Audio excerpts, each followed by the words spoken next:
13 लाख की पॉपुलेशन वाले पहाड़ी राज्य मिजोरम को भारत के शेष भाग से जोड़ने वाला राजमार्ग इन दिनों असामान्य रूप से शांत है। दरअसल दो देशों म्यांमार और बांग्लादेश के बीच स्थित मिजोरम अपने पड़ोसी राज्य असम के जरिए इंडिया की मुख्य भूमि से जुड़ा है। असम के साथ मिजोरम की टेंशन एक कंट्रोवर्शियल बाउंड्री पॉइंट को लेकर 26 जुलाई को तब बढ़ गई जब दोनों राज्यों की पुलिस के बीच हिंसक झड़प हो गई। दोनों पक्षों ने एक दूसरे पर गोलियां चलाई। इसमें 7 लोगों की मौत हो गई और 60 लोग घायल हो गए। मारे गए लोगों में 5 असम के पुलिसकर्मी भी थे, जिसके बाद मिजोरम के अधिकारियों ने आरोप लगाया कि असम के एक सीनियर अधिकारी के नेतृत्व में करीब 200 पुलिसकर्मियों ने सीमा पर स्थित शहर वेरंगटे में मिजोरम की एक पुलिस चौकी पर कब्जा कर लिया। साथ ही विवाद इतना बढ़ गया कि मिजोरम के स्थानीय लोगों ने उन बसों को जला दिया जो असम के पुलिसकर्मियों को सीमा तक लेकर गई थी। इसके अलावा असम की पुलिस का साथ दे रहे असम के ग्रामीणों के साथ भी उनकी झड़प हुई। वेरंगटे के एक ग्रामीण गिलबर्ट ने बताया कि थोड़ी देर के लिए ये दो देशों के बीच होने वाले एक युद्ध की तरह था। दिलचस्प बात यह है कि मिजोरम की सत्ता पर काबिज रीजनल पार्टी MNF यानी मिजो नेशनल फ्रंट केंद्र रूलिंग बीजेपी के नेतृत्व वाले नॉर्थ ईस्ट डेमोक्रेटिक अलायंस का हिस्सा है। वहीं पड़ोसी राज्य असम में भी बीजेपी की सरकार है, लेकिन इन तथ्य ने भी दोनों पक्षों के नेताओं को एक दूसरे पर हिंसा भड़काने के आरोप लगाने से नहीं रोका। दोनों राज्यों ने दूसरे राज्य के सीनियर अधिकारियों के खिलाफ हत्या का मामला दर्ज किया।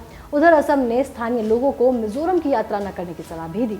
वेरंगटे के एक सीनियर अधिकारी H ललथंगलियाना ने बताया कि मुझे अपने एरिया और लोगों की रक्षा करनी है। मैं उनके गुस्से को कम नहीं कर सकता। हमें सेल्फ डिफेंस का अधिकार है। इस झड़प के बाद मिजोरम ने कहा कि वो अब आर्थिक नाकेबंदी का सामना कर रहा है, क्योंकि असम व्हीकल्स को मिजोरम आने से रोक रहा है। बताया गया कि मिजोरम जरूरी सामानों की आपूर्ति के लिए असम पर निर्भर है और मिजोरम की तुलना में असम बहुत बड़ा राज्य है, जहां करीब 3 करोड़ लोग रहते हैं। कोविड-19 की महामारी की लहर से जूझ रहे मिजोरम का कहना है कि उसके यहाँ दवाइयाँ, ऑक्सीजन सिलेंडर और टेस्टिंग किट खत्म हो गई हैं। साथ ही मिजोरम के स्वास्थ्य मंत्री रॉबर्ट लंगथंगलानिया ने कहा कि असम पुलिस मिजोरम जाने वाले ट्रकों को रोक रही है और उसके ग्रामीणों ने राज्य के एकमात्र रेल लिंक को उखाड़ दिया है। उन्होंने कहा कि युद्ध लड़ने वाली 2 सेनाएं भी मेडिकल आपूर्ति और घायलों को युद्ध रेखा से गुजरने देती हैं, लेकिन असम की ये नाकेबंदी तो अमानवीय है। हालांकि असम ने ऐसी किसी भी नाकेबंदी से इनकार किया है।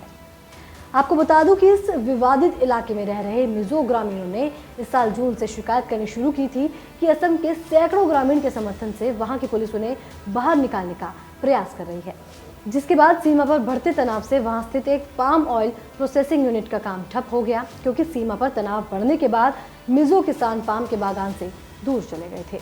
ताज़े विवाद के बाद मिजोरम के सभी राजनीतिक दलों ने मिलकर केंद्र सरकार से मांग की है कि दोनों राज्यों के सीमा विवाद को खत्म करने और सीमा का सीमांकन करने के लिए एक आयोग का गठन किया जाए, जिसको लेकर मिजोरम के गृह मंत्री ललचमलियाना ने बताया कि नॉर्थ ईस्ट इंडिया में ऐसी पहल का इतिहास उत्साहजनक नहीं रहा है, जबकि एक हाथ से लेने और दूसरे हाथ से देने का भाव ही केवल इस मामले को हल्की नियति तक पहुंचा सकता है।